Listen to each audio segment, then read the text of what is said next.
రామేశ్వరం క్షేత్రానికి వెడితే తెల్లవారుజామున 4 గంటలకి ఒక స్ఫటికలింగానికి ఆరాధన చేస్తారు.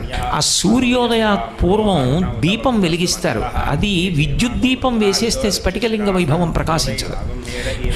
అందుకే తెల్లవారుజామున ఆవునీతి దీపంలో కానీ నూనె దీపం కానీ ఉంచి పక్కలకి గుత్తి దీపాలను వెలుగుతాయి.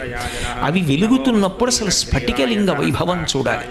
అప్పటికి సూర్యోదయం అవనప్పుడు ఆ స్ఫటికలింగం కాంతు లీలుతుంది అంతరాలయం అంతా.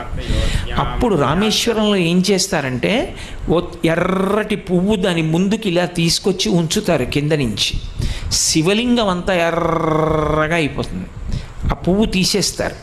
స్ఫటికలింగం తెల్లగా కనపడుతుంది.